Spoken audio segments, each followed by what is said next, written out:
I will start on the far end. Maybe I could have the panelists very briefly introduce themselves and kind of talk about what your role is within the Baseline Orbit projects. Evan, why don't you start? I'm Evan Anderson. I work on the OpenSSF Minder project, and I am also involved in Baseline and maintain a CNCF project called Knative. My interest in Baseline is dual. As a maintainer, I really don't actually love spending my nights and weekends working on compliance checklists. But as someone who has and does consume open source, I have had to swap out one dependency for another because it was no longer maintained enough times that I would sort of like that advance warning that Baseline hopefully would provide me. And I'm Jen Power, and I'm a principal product security engineer at Red Hat. And you might have seen me around in some various security and compliance groups with the Linux Foundation. And my place in the Orbit Working Group is I lead the Jamara project under the Orbit Working Group, which is what the Baseline is expressed in. I'm Ben Cotton. I'm the open source community lead at Kusari, and I am a maintainer and current lead of the open source project Security Baseline SIG. Hey folks, I'm Stephen Augustus. I'm a technical architect in the office of the CTO at Bloomberg. I am a current steering committee member and maintainer of OpenSSF Scorecard. I'm also one of the project maintainers and former steering committee members for Kubernetes. And I'm Krob. I do security stuff on the internet. So we assembled this amazing panel of folks to talk about the OpenSSF Security Baseline from the context of how it can help developers, how it can ideally remove the burden of downstream's constant requests for information and changes. And we feel that Baseline represents a pretty compelling solution, pretty simple on-ramp for developers to be able to do application security and CI/CD and publication security in a simple way, and then ideally have the evidence put together so that when downstream comes knocking on the door, that ideally you can just point them to your repository or your documentation and said, read the manual, please. We've already taken care of this. Let's see, how we doing? Maybe? Oh, look at you, winner. Huzzah! So this is our panel. Thank you, Stephen. Yay!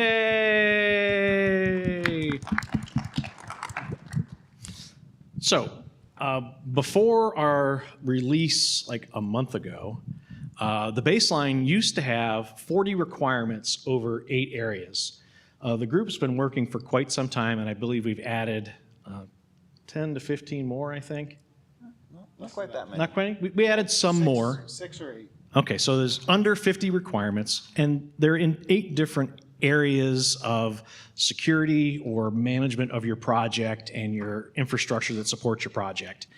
And what we've done is we've mapped this to global regulations and cybersecurity frameworks, and where we say, for example, one of the controls we put in the Baseline is using multi-factor authentication. And we show you, if you implement multi-factor, 2-factor authentication in your project, here's where across this spectrum of laws and frameworks, how you can kind of get credit for, and basically when downstream comes knocking on your door, you can say, I do this, here's where my documentation is, go look there. But I'd like to talk to the team here. From your perspectives, what do you think, can maybe you explain the 3 levels of maturity to me for the audience here, like how this is an on-ramp and how it's layered in? Yeah, so we designed it with 3 layers of sort of conformance to make it flexible, right? So the first level is if your project can be hosted on a GitForge, it should reasonably be able to meet it. So this is for code projects, as well as for documentation, design, anything that can be stored in a Git repo with any number of users or maintainers.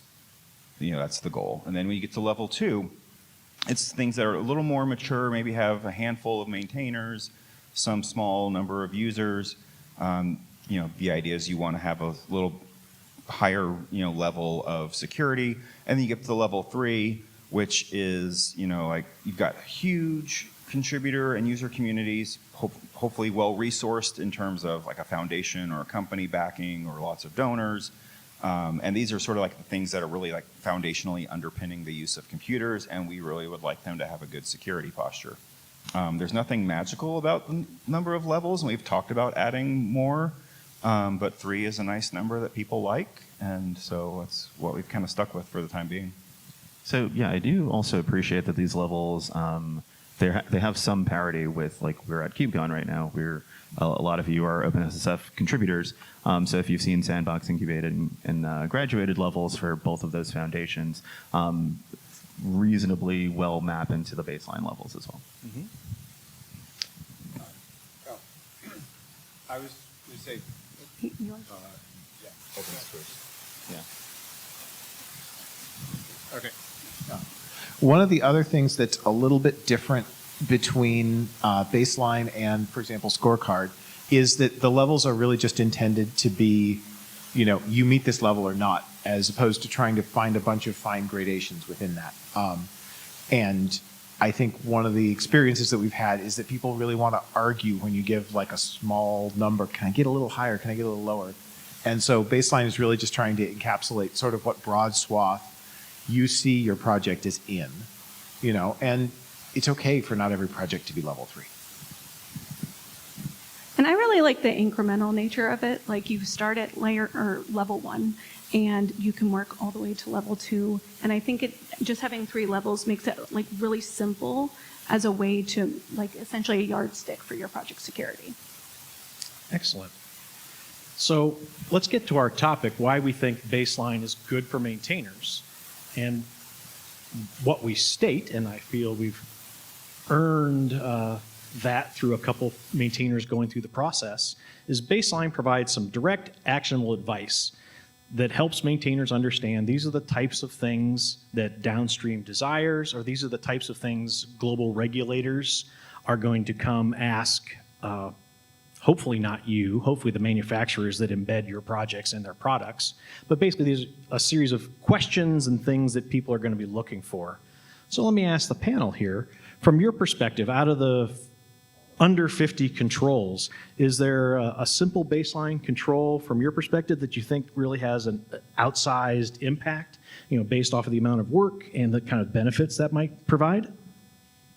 I think I have one. I really think like multi-factor authentication has to be one of those, because it's super easy to configure, and sometimes you don't even have to configure it. You just get it with the platform you're hosting your source code on. So I think, and the protection it provides, just knowing who you think you're interfacing with in their account is exactly who you're interfacing with. And maybe could you expand a little bit about why it's important to kind of establish that identity and validate it throughout the CI pipeline? Right. I think like it's the root of trust there. Like, if you don't have that, it weakens all of the other controls. So yeah, I do appreciate that the baseline in general encourages you to do things you were probably already supposed to be doing, right? So, so some of the controls around documentation and governance, right? How many maintainers does my project have? Who do we reach out to for support? Like, things that you probably should have put in the repo anyway. Being able to have that kind of like create a culture of just better hygiene around the project, I think is super important. Excellent. Any other thoughts? I pulled out a couple from my talk earlier on level 1, and I'm going to call out 2. One that's the high calorie type of thing you have, and the other is one of the great controls that is in there because it's so obvious, but I bet a bunch of people have missed it. So the high calorie one is that you need to configure your version control system to not capture secrets and credentials, which is a level 1 requirement, and git ignore to keep those out is sufficient. You can also turn on something like GitHub Advanced Security, but the other one that is, yes, you should be doing this, is you should have branch protection set up to prevent deletion of your main branch. Yeah, for me, I'm going to pick one that y'all are going to pick on me for a little bit, I think. But Is it legal? No, it's not the legal one, but we can have a whole discussion about that. I think the requirement at level 2 to have a dependency selection policy, that's an area where we could definitely improve the guidance we give to maintainers on what does that look like, because there aren't a lot of them out in the wild. But just write down something that says, hey, we're going to stop and think for a minute. Do we need to add this dependency? Or we're going to go look quickly. Does it look like it's maintained? Like that kind of things. How many news articles have come out like in the past year about dependency attacks through like NPM or things like that? By making sure you're choosing and managing your dependencies well, you eliminate a whole class of security risks in one fell swoop. Well, and speaking about eliminating things, one thing that we feel strongly about is that projects that use the baseline and then downstream manufacturers that use the baseline as kind of a due diligence criteria, ideally is going to help reduce the noise for upstream. Anyone here hear of Daniel Stenberg from the Curl project? He has some strong feelings and writes quite a lot about how downstream is constantly asking him for things. And there's a new law on the horizon in Europe called the Cyber Resilience Act. And that law requires manufacturers to create a substantial amount of documentation. Now, from Daniel, he's kind of a special case. Normally, upstream maintainers are excluded, but he also sells his services for money. So he's a little bit of an anomaly. But broadly, why do we think the baseline would help upstream as downstream that has these kind of really strict legal requirements as they start to seek more information? How do we think baseline can help them? Well, right now, the most correct response to those kinds of requests of, hey, fill out our vendor form is go pound sand, which is a totally valid thing for an open source maintainer to tell a company. Daniel likes to say, come back with a purchase order, and then I'll figure out your response, which is also a good one. Yep. But if the curl project validated against baseline level 2, he could reply with a cut and paste email. We meet level 2. Go look. Here's all the things that it covers. If you have more questions, then come back with money. And so that does just make everyone's life easier, because now he doesn't have to spend extra time, but he can communicate more useful information to the people who are asking. And so that does benefit everyone as an ecosystem. Well, I think the guideline mappings on the baseline also help there, because a lot of what's driving these vendor assessments is the vendor's own regulatory obligations. So if you have those mappings and you say, yes, I meet baseline 1, 2, or 3, they can easily extrapolate what external global regulations they can meet with that information. I think, just going back to the hygiene aspect of it, right? I think when you have good documentation, when you have good policies in place in your project in general, it makes the project more scalable, right? So this, again, going back to the pound sand, right? You don't necessarily need to pound sand. I'm not going to do everything for you, but there's a framework that we operate within that makes it easier for you to self-service to some extent, right? Well, and also the flip side of it is the baseline is a checklist for manufacturers. These are the types of things that you need to be compliant with.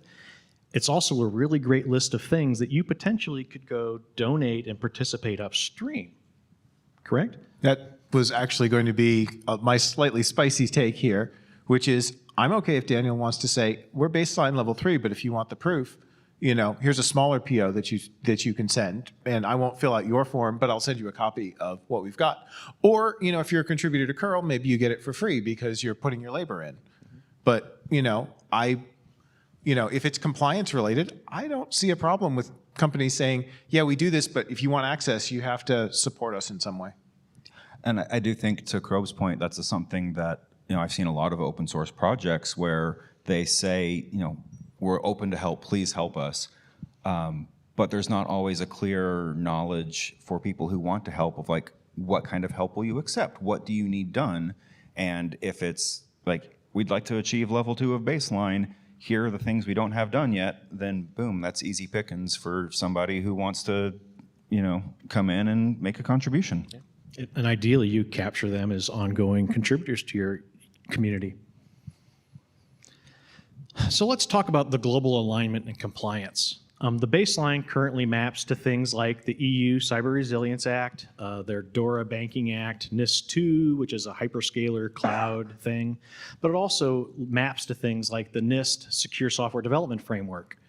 So looking at how the baseline controls are written and how the documentation is there, and then we also have a compliance crosswalk where we show you how all these things line up. How does the crosswalk and all these mappings help projects avoid duplicative work? I'll take that one. So I think that just means that you can use your conformance to the OSPS baseline as evidence of all of these regulations. So you don't have to go and understand all of these regulations. And something I like about the baseline is it makes sense to me as a developer. I read it and I know exactly what I'm reading. I understand branch protections. Cool, I'll go put that in place. And now I have evidence for all of these different global regulations. Yeah, I think just the cognitive load of having to read through all those things and figure out that, oh, these 5 things are all asking for me to do one thing. Crobe has done a lot of the work for you in building those mappings. And so, to Evan's point at the beginning, developers and open source contributors don't want to spend their weekends reading security and compliance policies and coming up with ways to meet global frameworks. So we've just done the homework for you. Yeah, I think it's also the 20,000 meetings that you're doing internally. Once you finally realize, they're like, oh wait, this is important, and they're like, hey, you work on open source, right? They're like, hey, you're gonna be part of these meetings now. I think having the compliance crosswalk as well kind of empowers us from the developer perspective, who are working on various components of Orbit, to say, I don't need to work on that because I know that it's taken care of in some other component of kind of our entire working group, right? So. Now, broadly, laws like the CRA have excluded upstream open source developers, asterisk. There's some carve-outs, but broadly, 90% of open source maintainers are not compelled to be compliant to the law, and they focus that, rightly so, on the manufacturers that are selling products to customers for money that will embed the components that many of you potentially collaborate on and donate your time to. So thinking about the baseline, from a upstream and downstream perspective, how does it help you achieve this regulatory compliance when the auditor comes knocking on the door? We kind of mentioned upstream, you're not compelled to do anything, but why would it be interesting for a manufacturer to have this documentation, for example? I mean, yeah. I was going to say, I'm not a manufacturer, so, to some degree, I don't have to care, except if I want my project to be widely adopted as a maintainer, then it's interesting to me to make it easier to adopt. And some of the ways I do that are I record video and I write demos and so forth. But, if there are 5 solutions in the market and one of them says, hey, we understand your compliance needs and here's how you get that in real fast. That might be compelling from a business perspective, and maybe even if your developers picked, oh, let's do this other one first, it might be rewrite it to this one because they've got their head screwed on straight. So it was suggested that I may be the closest thing to a manufacturer on the stage. So I will preamble with, these are not necessarily the opinions of Bloomberg, blah, blah, blah, blah, blah, blah, blah, and continue. So yes, I do get pulled into those meetings about various regulations now. And it is, I think, one, being able to have a framework of hey, this is the stuff that you have to do, written in common English for people who don't necessarily spend a lot of time with technology, has been massively useful, right? And then I can also, so one of the things that I'm working on internally is also managing our github.com estate with the OSPS baseline as kind of the framework for that, right? So some of the tooling that I'm writing, some of the conversations that I'm having, we have a very large developer conference that we just did internally called BDC. I spoke about publishing software at Bloomberg and using secure defaults for a lot of that, right? So yeah, I think again to Ben's earlier point, lowering the cognitive load for folks who, one, I just want to maintain my software, or I just want to be able to provide this report to someone, having a common vocabulary to reason about it instead of pouring through multiple regulations and trying to map things. It's better that we have smart people who have thought about this for a really long time and put together something easy for us to consume than trying to do it ourselves. Well, and you've also now inspired me to talk about the legal controls that I wasn't going to. Legal tee up. So, as quick background, there are a few controls in the baseline about legal issues like licensing and things like that, and I have made the mostly serious proposal that we should drop them. But kind of to Stephen's point, a lot of companies are practicing inner source now, where you're working on things that are internal, but you're kind of treating them like open collaborative projects. And for, with the exception of, you must have an OSI approved license, basically everything else in baseline could be just as equally applied to proprietary or just internal projects, and it's still really good security practices to follow, even if you're not planning on releasing the code publicly. It's like all these basic things that you really ought to do. I think from like an open source program office perspective, or if you are, I think you do spend some times like cosplaying as a lawyer, and then doing the preamble of like, I am not your lawyer, I am not a lawyer, but right. You do have to spend some time, one, being able to divine the requirements around licenses, and also convening with your legal counsel around that. But one of the things that you mentioned about inner source, so we spend a lot of time doing inner source internally, is that the preparatory stage of like, yeah, this was an inner source project, but we think it's good enough to be out in the public. It's useful enough to be out in the public. The burden of going through all of the getting it ready for prime time, that falls on me. I'm the single technical architect. I'm the one who pushes the button to get that out of the door. If we were using a common framework internally across the board, right, it makes it a lot easier to just say, I click the button and it's live, because I know it conforms. An easy button, so to speak. Oh. So let's take a couple of moments and think ahead about where we are going with the baseline. How do you feel baseline could be seen as a passport, so to speak, for projects that are interested in getting embedded into commercial activities? How can it help them getting into these regulated industries? I think like from adoption perspective, the more projects that adopt it and the more tools we have that support it and the more manufacturers that look to it as a source of truth for how we do security in open source projects, that it'll only just make it more valuable, and that's how it becomes a passport, is just scaling, sheer scaling. Yeah, I think it's there's a well those folks are doing it right, kind of, and I think to the larger LF efforts around adopting baseline throughout the directed funds, being able to say that like, hey, this is a CNCF project, and we know because we know that it's at the graduated stage, so we know that it's had a security audit, and we know that it's also level 3 conformant with the baseline, right? Having that validation from projects that like a Kubernetes, for example, being able to say that goes like, well, Kubernetes is doing it, why wouldn't we be doing this? It seems like a very obvious thing, right? So just that social credit. Your mention of Kubernetes reminded me of an earlier conversation I was having.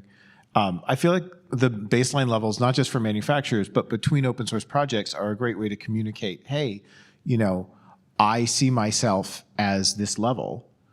I see myself as a multi-contributor project, but not necessarily, this with a high level of criticality. So maybe I see myself as level 2. Well, if you're a level 3 project and you have the ability to look at your direct dependencies and say, hey, my direct dependencies, this one says it's level 1, I think I'm level 3. What am I going to do about that? Like, do I talk to them and level them up? Do I make a contingency plan? I've got a way of communicating and saying, hey, you're being depended upon by somebody who has much broader expectations than you've set for yourself. What are we going to do? And it gives you language to talk about that. Excellent. So we've had a couple other community folks that were inspired by the baseline. So we have 2 current additional efforts underway. Somebody is trying to look at baseline in the context of AI development. And then we have another subset of folks that are focused in on that manufacturer persona, specifically around the CRA. So there's additional things that manufacturers need to do to be compliant with some of these laws that would never go back upstream. So from your perspectives, what kind of lessons learned can you share, either you are sharing with these 2 groups, or you would like to reach out and share with other people that are inspired by the baseline and want to do similar things? Words are hard. Words are hard. And, I think we've done a really good job within our SIG of, trying to work on polish the text until it's clear to everyone what we mean. There are a lot, if you go back and look at the Git repo, there are a lot of changes like, let's tweak this word, let's tweak this word. We ended up back where we started.